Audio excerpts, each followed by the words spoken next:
कच्ची झोपड़ी में संध्या बच्चों को पढ़ा रही है, चांदनी खाना बनाने की तैयारी कर रही है और अनीता कपड़ों की तय लगा रही है। हो, ये गर्मी ने दिमाग खराब कर रखा है। अपने घर का पंखा भी मरा मरा सा चलता है, लगता ही नहीं है कि इससे हवा आ रही है। लेकिन बिजली का बिल वो जरूर आएगा। सोच रहा था बच्चे स्कूल से आ गए हैं तो आज आलू के पराठे बना दूंगी, लेकिन आटा ही कम है और आलू तो है ही नहीं, सिर्फ डिब्बे में थोड़ी सी दाल और चावल है। क्या करूं संध्या दीदी? करना क्या है, वही गरीबों वाला खाना खाना पड़ेगा। जीरे वाली खिचड़ी बनानी पड़ेगी। इतने पैसे भी नहीं है कि उसके साथ दही मंगा ले। तुम लोग फिर से खिचड़ी बना रहे हो क्या? अरे ये कोई खाने की चीज है? तीन तीन लेडीज होकर घर में ढंग का खाना नहीं बना सकती हो, ऊपर से गर्मी ने परेशान कर रखा है। ना बाबा ना, मैं तो दही से खिचड़ी नहीं खाने वाला, मुझे तो कुछ और चाहिए। और कभी कोफ्ते की सब्जी, पनीर, आलू, टमाटर, भिंडी ये सब भी बना लिया करो। जितनी जुबान चल रही है तुम दोनों की, उतना खेत में दिमाग और हाथ भी चला लिया करो तो बढ़िया बढ़िया खाने को मिल जाता बहू से। खुद क्या कर रहे हो? पैसे तुम कमा कर लाते हो ना, उन लोगों का काम तो घर चलाना है, तो बना रही है कैसा भी खाना। इस बार फसल अच्छे से नहीं उगी तो देख लेना। सारी जिम्मेदारी हमारी ही है क्या? इनको भी तो करना चाहिए ना। और फिर भैया के जाने के बाद कितनी मुश्किल होती है चलाना, ये तो आपको भी पता है। अर्जुन, आज अपनी जुबान पर ये बात लेकर आ गया, दोबारा नहीं। जब तुम दोनों नहीं कमा रहे थे तब उसी लड़के ने ही पूरे घर का खर्चा चलाया है। आज जब वो नहीं है तो तुमने अपनी असलियत दिखा दी। अरे क्या राजू तुम्हारा बेटे जैसा नहीं है क्या? रहने दीजिए माँ जी, मैंने तो आपको पहले ही कहा था। लेकिन कोई बात नहीं, मैं कोई काम ढूंढ लूंगी। आखिर कब तक दोनों देवर जी घर की परेशानियां अकेले ढोएंगे? नहीं दीदी, इनकी बात का बुरा मानने की कोई जरूरत नहीं है। ये तो है ही ऐसे, आलसी हो गए हैं। 2 दिन जाते हैं, 4 दिन छुट्टी करते हैं। हाँ बहू, इन मूर्खों की बात सुनने की तुझे कोई जरूरत नहीं है। कमलेश क्या सोचेगा हमारे बारे में कि उसके जाने के बाद हम तेरा और राजू का ख्याल भी नहीं रख पा रहे। तुझे कहीं भी जाने की जरूरत नहीं है। चांदनी बहू जो है बना ले, इनको भी यही खाना पड़ेगा। हाँ बना लो तुम लोग, हम बाहर से आते हैं। बस इन लोगों को आता क्या है, टहलते रहेंगे इधर से उधर। फिर दोनों भाई गमछा सिर पर डालकर धूप में घूमने के लिए निकल जाते हैं और चलते चलते अपने खेत में आ जाते हैं, जिसकी फसल को उपजाऊ करने के लिए उन्होंने कर्ज पर जमीन दी थी और खेती कर रहे थे। दोनों भाई एक नंबर के आलसी होते हैं। क्या लगता है भैया, इस बार फसल उग जाएगी ना और हम साहूकार के पैसे चुका देंगे और थोड़े दिन में आने ही वाला होगा। हाँ, फसल देखकर लग तो रहा है अगले हफ्ते इसका अच्छा दाम मिल जाएगा, तो घर में भी कुछ खाने पीने को ले आएंगे। क्या करें, आलस भी आता है और माँ की बातों को बुरा भी लगता है और इन सब में संध्या भाभी पिस जाती है। हाँ भाई, उनके लिए तो मुझे भी बुरा लगता है। वैसे जब भैया थे तो घर में किसी चीज की कमी नहीं होने देते थे, उनके बाद से सारी जिम्मेदारी हम पर आ गई है। हाँ सो तो है। वहीं घर पर पड़ोसन वंदना आती है। ओहो, मुझे लगा तुम्हारे घर से कढ़ी चावल की खुशबू आ रही, लेकिन यहाँ तो खिचड़ी बन रही है। शायद पास वाले घर में मीना बना रही होगी।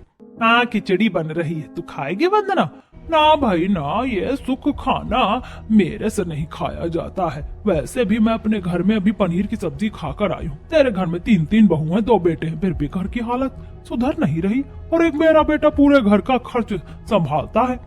अगर ऐसी चुभोने वाली बात बोलकर तेरा दिल हल्का हो गया है तो अपने घर चली जा। हम जैसे हैं इसी में खुश हैं। ठीक है। वैसे भी इस गर्मी वाली झोपड़ी में रहना किसको है?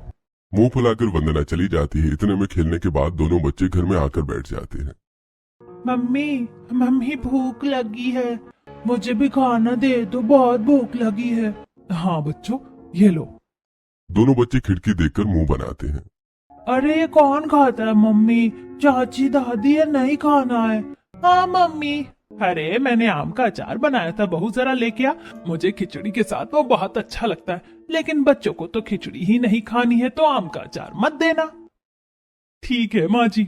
अरे नहीं चाची, हमें दादी के हाथ का आम का अचार दे दो, मैं खिचड़ी से बहुत अच्छा लगता है। हाँ मम्मी दे दो। वाह माँ जी, मान गया आपको, बच्चे पालने का बहुत एक्सपीरियंस है। हाँ वो तो होगा ही। इतने में दोनों के पति भी आ जाते हैं और सब साथ बैठकर खाना खाते हैं। अगले दिन ही दोपहर में साहूकार 2 आदमियों को लेकर गुस्से में बही खाता खोलकर कहता है। अरे भाई क्यों भाई अर्जुन और मोहन, 6 महीने हो गए, न प्याज दिया न मूल पैसा, कब देने का इरादा है? इस बार फसल बिक जाए तो सब चुका देंगे। फसल की उम्मीद में मैं कब तक बैठा रहूं? मुझे क्या आगे पैसा नहीं देना है? हाँ हाँ साहूकार जी, इस बार आपका पक्का पैसा देंगे। साहूकार धमकी देकर चला जाता है। एक हफ्ते में पैसे नहीं मिले तो घर कब्जे में ले लेगा। सास और बहुएं घबरा जाती हैं। चिंता मत करो बच्चों, सब ठीक होगा। थोड़े दिन बाद फसल काटनी ही है। हाँ माँ, सब अच्छे से हो जाए बस, फसल बिकेगी तो कर्ज उतर जाएगा। 2 दिन बाद ही मौसम खराब होने लगता है और जैसी कटाई का दिन आता है, ओलावृष्टि और बारिश के कारण पूरी फसल बर्बाद हो जाती है, जिससे पूरा परिवार टेंशन में आता है और खराब फसल उठाकर बड़ी बहू रोने लगती है। हे भगवान, पूरी मिट्टी और फसल बर्बाद हो गई। अब हम साहूकार को क्या देंगे? सब बर्बाद हो गया। नारायण, क्यों इतनी परीक्षा ले रहे हो? अब हम क्या करेंगे? इतने सारे पैसे कैसे चुकाएंगे? मुसीबत भी हमारी छाती पर मूंग दलने पर तुली हुई है। मम्मी दादी, आप सब रो क्यों रहे हो? क्या हो गया? हमारी फसल खराब हो गई क्या? ये छोटी छोटी बर्फ के गिरने से? हाँ बेटा। घर वाले परेशान होते हैं, कोई ठीक से खाना नहीं खाता। बच्चे ही सबको खाना खिलाते हैं और एक हफ्ता पूरा हो जाने पर साहूकार गांव के लोगों को लेकर आ जाता है। जैसा कि मैंने कहा था, तुम लोग आ जाना, लेकिन तुम लोग नहीं आए। अब मुझे अपना सारा कर्ज चुकता करना ही पड़ेगा। साहूकार जी, हमें थोड़ा और टाइम दे दीजिए, मौसम ने सब खराब कर दिया, वरना हम तो आपको फसल के पैसे देने ही वाले थे। देख लिया गांव वालों तुमने, ये लोग पैसे लेकर गिड़गिड़ाना जानते हैं, लेकिन आज मैं किसी की नहीं सुनूंगा। ये देखो, इस कागज पर अर्जुन तुम्हारे अंगूठे का निशान है, जिस पर साफ साफ लिखा है कर्ज न चुकाने पर ये घर मैं हथिया लूंगा। अब तुम लोग अपना बोरिया बिस्तर बांधो और निकल जाओ। मजबूर मत करना कि सामान फेंकना पड़े। अरे साहूकार जी, एक घर ही तो है हम पर। अब हम सबको निकाल देंगे तो हम सब कहाँ जाएंगे? कुछ नहीं तो हमारे छोटे छोटे बच्चों के बारे में सोचिए। ये धोखा है साहूकार जी, आपने तो मुझे नहीं बताया कि बदले में आप मेरा घर गिरवी रखने वाले हो। मुझे पढ़ना नहीं आता, इसका मतलब ये नहीं है कि आप अंगूठा लगवा लो। अब फालतू की बातें मत करो। तुम गरीब लोगों का ना यही है, पैसे न देना। कुछ तो सिक्योरिटी में लेना पड़ेगा ना। आप निकल जाओ। अरे बिल्कुल सही हुआ तुम लोगों के साथ, वरना साहूकार जी को तो तुम झूठ साबित कर देते हमारे सामने। ऐसे लोगों के साथ ऐसा ही होना चाहिए। कुछ नहीं हो सकता दीदी, सामान समेटना ही पड़ेगा। तीनों बहुएं घर के बर्तन, कपड़े और बच्चों का सामान समेट लेती हैं। साहूकार उस घर में रहने लगता है और वो लोग भटकते भटकते एक छांव में आकर खड़े हो जाते हैं। गर्मी और पसीने से सबका चेहरा लाल था। बच्चे परेशान हो रहे थे। चांदनी उन्हें पानी पिलाती है। मुझे भी पानी पीना। दादी, हम कहाँ जाएंगे? पता नहीं अब कहाँ जाएंगे। जिस घर को बनाने में जिंदगी निकल गई, आज उसे ही छोड़ना पड़ गया। तुम दोनों को जरा सा भी अफसोस है कि नहीं अर्जुन मोहन? कुछ लापरवाही तो तुमने भी की है। हम शर्मिंदा हैं माँ, लेकिन फसल तो हमारी खराब हुई है। मेहनत तो हमारी गई, जिसमें अब हम कुछ भी नहीं कर सकते। ना जाने क्या होगा। चलिए चलते हैं, अंधेरा होने से पहले एक सही जगह ढूंढनी है। पैसे भी नहीं है कि किराए पर कहीं चले जाएं। और इतने लोग एक ही कमरे में रह भी नहीं सकते। सब लोग वापस चलने लगते हैं। जंगल पार करते वक्त उनका पानी खत्म हो जाता है। तभी नदी मिलती है और अनीता वहां से पानी भरती है। तीनों बहू अपने चेहरे पर ठंडा पानी डालती है। अब जाकर थोड़ा सुकून आया, वरना गर्मी ने तो दिमाग के पेच ही ढीले कर दिए। इतनी देर से चल रहे हैं, समझ ही नहीं आ रहा कहाँ रुकेंगे। मैं तो कह रही हूँ जंगल में हमें नदी के आसपास ही रुक जाना चाहिए, कम से कम पानी तो है। हाँ दीदी, लेकिन कोई सटीक जगह भी तो होनी चाहिए। जंगल है, ऐसा ना हो जंगली जानवर आ जाए। बात तो सही बोल रही है छोटी बहू। तभी बच्चे नदी के पास से खेलते खेलते थोड़ा अंदर जाते हैं, जहाँ एक बहुत बड़ा विशाल बरगद का पेड़ था। तने फैली हुई थी, आसपास बैठने की काफी खुली जगह थी। तब संध्या जैसी उनके पीछे जाती है तो हैरान हो जाती है। अरे बच्चों, तुम यहाँ? बाप रे, ये जगह तो बहुत अच्छी है। यहाँ पर ठंडक भी है पेड़ की छांव के नीचे। मम्मी, अनीता, चांदनी, देवर जी, जल्दी यहाँ पर आइए। तभी संध्या की आवाज पर सब आकर, अरे क्या हुआ बहू, क्यों चिल्ला रही है? हाँ जेठानी जी, बताइए ना। वैसे इतनी गर्मी हो रही है, तुम लोग अपनी आंखों से खुद ही देख लो। ये कितनी अच्छी जगह है, यहाँ तो हम आराम से रह सकते हैं। इतनी गर्मी भी नहीं है, ठंडक ही ठंडक है। हाँ दीदी, ये तो एकदम बढ़िया है। जब तक कोई रहने की जगह ना मिल जाए, तब तक के लिए यही बढ़िया है। मम्मी मम्मी, इस जगह पर हमारे लिए झूला बना दो ना। हाँ चाची, हमने अपने किताब में देखा था, एक लड़की ऐसे पेड़ पर झूले पर झूलती है, हमें भी झूलना है। ओह बच्चों, तुम कितनी जिद करते हो, लग सकती है तुम्हें। हाँ बच्चों, ये ठीक नहीं है। हे पापा, मुझे तो झूलना है। अरे बेटा, हम सब यहाँ पर है ना, इन बच्चों के लिए झूला बना दे, हमारी निगरानी में झूल लेंगे। हाँ भैया, बना दीजिए। मैं रस्सी भी लाई हूँ कपड़े सुखाने वाली, वहां से निकाल कर। ठीक है, बना देंगे। थोड़ी देर में बच्चों को भूख लगने वाली है, मैं मिट्टी का चूल्हा तैयार कर लेती हूँ, शाम भी होने को है। अजी आप लकड़ी ले आते और थोड़ी घास वगैरह भी। हाँ, सोने का भी इंतजाम करना है। तब तीनों बहू वहां से घास फूस उठाकर बांध लेती हैं और उसी के झाड़ू की तरह इस्तेमाल कर सफाई कर देती हैं। तीसरी बहू मिट्टी का चूल्हा बनाती है और एक बहू मटके में पानी भर लाती है। कुछ देर में खाना तैयार हो जाता है और दोनों पति खाना खाकर लेट जाते हैं। वहीं बहुएं और बच्चे अभी तक खाते हैं। अरे वाह, ये खाना तो बहुत अच्छा है। देखा माँ जी, मामूली से बैंगन आलू की सब्जी के साथ भी बच्चों को चावल पसंद आ गए हैं। सही तो है, हम भी आराम कर लेंगे, लेकिन कमरे की व्यवस्था होती तो सही रहता। मोहन, अर्जुन, ऐसे पसरने से कुछ नहीं होगा। तीनों बहू जब काम कर रही हैं तो तुम्हें भी करना चाहिए ना, लेकिन तुम्हारा आलस जाता ही नहीं है। उसी आलस की वजह से कहीं ना कहीं हम अपने खेत से बिछड़ गए और घर से भी। 2-4 पैसे जोड़ते तो ऐसे वन में भटकना नहीं पड़ता। बस करो माँ, जब देखो हमेशा सुनाती रहती हो। इतनी भी कमी नहीं है, हमें थोड़ी सी लापरवाही हुई है, इसका मतलब ये नहीं अब सुनाती रहोगी। और थोड़ा सा आराम नहीं करेंगे? इतनी देर से थक गई है, लकड़ी भी तो लेकर आए हैं। हाँ माँ, कर लेंगे काम। वैसे भी अब तो हमारे पास अपनी खेती का काम भी नहीं है। पता नहीं कैसे घर का खर्चा चलेगा, खाना पीना कोई साधन नहीं है। दोनों भाइयों की बात सुनकर सावित्री चुप हो जाती है और तीनों बहुएं भी आपस में बातें करती हैं। दीदी, मुझे तो चिंता हो रही है, सच में कैसे हमारा खाने पीने का जुगाड़ चलेगा और हमारे पति क्या काम करेंगे, वही तो मुझे भी समझ नहीं आ रहा। वो सब छोड़ो, चींटी आ जाएगी, ये खाना पीना हटा देते हैं। बच्चों ने चावल गिरा दिए हैं, हम भी लेट जाते हैं। बहू बाकी सफाई करके घास वास पर चद्दर डालकर लेट जाती हैं। बच्चे भी सो जाते हैं और दोनों भाई पेड़ के किनारे लकड़ी का चबूतरा बनाकर तैयार कर देते हैं, जिस पर वो दोनों आराम से लेट जाते हैं। रात होती है, शाम का खाना खाकर बहुएं मशाल जला लेती हैं। अब सही रहेगा, रात को कोई जंगली जानवर नहीं आ पाएगा। हाँ दीदी, सुरक्षित सो सकते हैं। वो सब लोग आराम से सो जाते हैं। रात को ठंडी हवा चलती है, जिससे उन्हें अच्छी नींद आती है और सुबह पक्षियों की आवाज से वो सब उठ जाते हैं। फिर नदी पर जाकर सब लोग हाथ मुंह धो लेते हैं। बहू चाय बना देती है और कुछ भुट्टे के दाने होते हैं, उनका चटपटा नाश्ता बना देती है। वाह बहू, तू ये भी लेकर आई थी। हाँ माँ जी, घर में ज्यादा खाने पीने का राशन कहाँ था, जो था वो जल्दी से पोटली में बांध लिया। लेकिन मोहन जी, अब कोई आटा सब्जी नहीं है। हो सके तो किसी से कुछ पैसे उधार लेकर या काम करके आप दूध, आटा, चावल, सब्जी ले आइए। हाँ ठीक है, देखता हूँ। नाश्ता करके दोनों भाई गांव की ओर निकल जाते हैं और छोटी मोटी दुकान और गोदाम में काम मांगते हैं, लेकिन कहीं काम नहीं मिलता। वहीं चबूतरे पर बच्चे खेल रहे होते हैं। अरे मम्मी, आपने चाचू से क्यों नहीं बोला कि वो एक पेड़ वाला घर बना दे, जैसे हमारी कहानी में होता है? बन सकता है ना ऊपर की तरफ कमरा? नहीं बेटा, ऐसा कुछ नहीं होता, और गिर भी तो सकते हो, यहीं पर ही रहो। नहीं नहीं, मुझे तो पेड़ वाला घर चाहिए। आपने झूला भी नहीं लगाया। हाँ बड़ी मम्मी, झूला भी चाहिए, झूला भी नहीं दिया। ये बच्चे जिद करने पर आते हैं तो सुनते ही नहीं है किसी की। मैं ही झूला बना देती हूँ। इतना कहकर चांदनी अपनी कोई पुरानी साड़ी लेकर आती है और पेड़ पर बांधकर झूला तैयार कर देती है, जिस पर दोनों भाई बहन बारी बारी से झूलकर मजा लेते हैं। अरे वाह, कितना मजा आ रहा है। अब भैया मेरी बारी। हाँ, तू भी आ जा। इसी तरह दोनों बच्चे झूला झूलकर खुश होते हैं। दोस्तों, क्या आपको लगता है कि दोनों बेटों की बेवकूफी की वजह से उनका घर छिन गया? अपनी राय हमें कमेंट बॉक्स में जरूर दें। 3-4 दिन गुजर जाते हैं, वो लोग आराम से रहते हैं, लेकिन बारिश आने पर उनका मिट्टी का चूल्हा टूट जाता है और आंधी चलने से खाना भी बर्बाद हो जाता है। ओहो, इस आंधी ने तो सब बर्बाद कर दिया। काश हमारे पास कोई ऐसी रसोई होती जहाँ इतना नुकसान नहीं झेलना पड़ता। अगर तिरपाल लगा कर भी कर दे तो कोई फायदा ही नहीं, हवा से सब बर्बाद हो जाना है। अरे बहुत हवा चल रही है।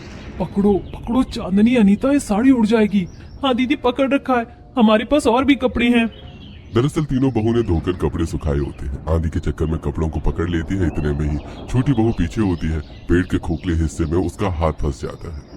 आह, ये मेरा हाथ कहाँ फंस गया? दीदी, ये पेड़ में इतना बड़ा छेद क्यों है? मौसम थम जाता है। संध्या चांदनी जाकर उसका हाथ निकालती है। शुक्र है दीदी बच गई, लेकिन पेड़ के अंदर इतनी खाली जगह कैसे है? संध्या अपना हाथ उस पेड़ के अंदर डालने की कोशिश करती है तो और चूरा चूरा सा गिर जाता है। फिर लालटेन जलाकर अंदर झांकती है। अरे बहू, तू पागल हो गई है क्या? क्या पगलेटी कर रही है? अरे वाह, जो मैं सोच रही थी वही हुआ। संध्या के एकदम चिल्लाने से सास बहू तीनों डर जाती हैं। अरे दीदी, आराम से आराम से, आप तो हार्ट अटैक लाकर मानोगी। क्या हो गया, इतनी खुश क्यों हो? पेड़ के अंदर भूत दिख गया क्या? क्या चांदनी, तुम भी कैसी बातें करती हो? पेड़ के अंदर भूत देखने से मैं खुश होती या तुमको डरा देती? डराया तो आपने हमको अभी भी है, लेकिन बात तो बताओ खुश होने की। बात यह है कि हमें अपनी रसोई अंदर बनाने के लिए एक ऐसी जगह चाहिए थी, वो मिल गई। इस पेड़ के अंदर हम अपनी रसोई बनाएंगे, क्योंकि ये पेड़ अंदर से बहुत खोखला और बड़ा है। और अनीता, तुम ऐसा नहीं करती तो मुझे पता कैसे चलता। चलो आओ, इसे साफ करो, अंदर रसोई बनाते हैं अब। ये तो बहुत ही खुशी की बात है दीदी, चलो काम पर लग जाते हैं। ओह, तो ऐसा क्या? अब तीनों बहू मिलकर पेड़ के खोखले हिस्से में अंदर जाती हैं और वहां की सफाई करके कीड़े मकोड़े के जाले हटा देती हैं, कीड़ों के बिल बंद कर देती हैं, सूखे पत्ते निकालती हैं, छोटे छोटे खांचे तैयार करके मसाले की डिबिया रखती है और छोटी बहू फिर से मिट्टी का चूल्हा तैयार कर लेती है। अरे ये क्या हो रहा है? बेटा, पेड़ के घर की सफाई हो रही है। दीदी, ये जगह अंदर से तो बहुत बड़ी है, यहाँ बैठकर खाना भी बन सकता है और बच्चे खा भी सकते हैं, लेकिन लकड़ी का धुआं बाहर कैसे जाएगा? ऐसे तो हमें घुटन हो जाएगी। उसका जुगाड़ भी है मेरे पास, मैं अभी आई। चांदनी बाहर निकलकर आसपास के पेड़ों से बांस का पाइप ढूंढ के लाती है और उसको पाइप के जैसा इस्तेमाल करके चूल्हे के ऊपर वाली जगह पर पेड़ में गड्ढा करके लगा देती है, जिससे कि बाहर की ओर सारा धुआं चला जाए। वाह, आखिर हम तीनों ने मिलकर अपने पेड़ घर की रसोई तैयार कर ली। अब बच्चों के लिए पेड़ घर तैयार करना है। वो भी तुम तीनों मिलकर कर दोगी, मुझे अच्छे से पता है। तीनों बहू अपने पेड़ घर की रसोई में खाना बना रही होती हैं कि जंगल से लकड़ी लेने के लिए पूजा और वंदना निकलते हैं। तब गरीब बहुओं को देखकर, ओहो, तो तुम तीनों बहुएं यहाँ रह रही हो जंगल के अंदर छुपकर? देखो देखो, ये लोग एक पेड़ घर के अंदर रहने वाले हैं, 4 दिन में कल ठिकाने आ जाएगी। वंदना चाची, डूबते को तिनके का सहारा होता है, हमारे लिए तो ये पूरा पेड़ ही सहारा बन गया। आप हमारी चिंता मत कीजिए, जाइए। हाँ, तो रहेगा भी कौन यहाँ? जंगलों में तो सिर्फ जानवर रहते हैं। ये कहकर दोनों सिर पर लकड़ी लिए निकल जाती हैं। सावित्री को गुस्सा आता है पर बहुएं शांत कर देती हैं। माँ जी, इनकी टेंशन लेने से कुछ नहीं होने वाला, छोड़िए। सही बोला बहू तुमने।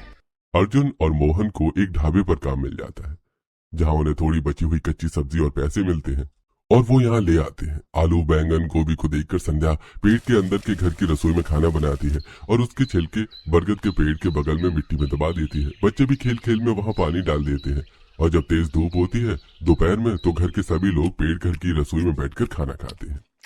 अरे वाह, पेड़ के अंदर तुमने रसोई कैसे बना दी? बहुत मेहनत लगी होगी ना इतना खोदने में? बिल्कुल नहीं जी, ये पेड़ अंदर से इतना खोखला था कि अनीता का तो आराम से हाथ घुस गया था। फिर हमने भाभी ने मिलकर आराम से सफाई कर ली और धूल मिट्टी से परेशान हो रहे थे। अच्छा है ना, अब हमारी रसोई एक पेड़ के अंदर है, बस बच्चों के लिए जल्दी से कमरा भी तैयार हो जाए। वैसे तो हमें काम मिल गया है भाभी, लेकिन हम बच्चों के लिए कमरा भी तैयार कर देंगे।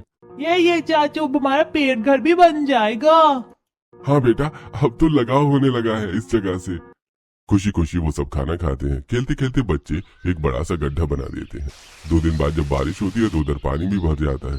फिर दोनों बच्चे मछली खाने की जिद करते हैं, तो अर्जुन और मोहन के साथ मछली पकड़ कर लाते हैं और 2 मछली बनाने के बाद 2 मछली इस पानी वाले गड्ढे में डाल देते हैं जो बच्चों ने बनाया था। 4 दिन बाद वो मछलियां बड़ी भी हो जाती हैं और पैदा हो जाती हैं। ये देखकर उन्हें आश्चर्य होता है।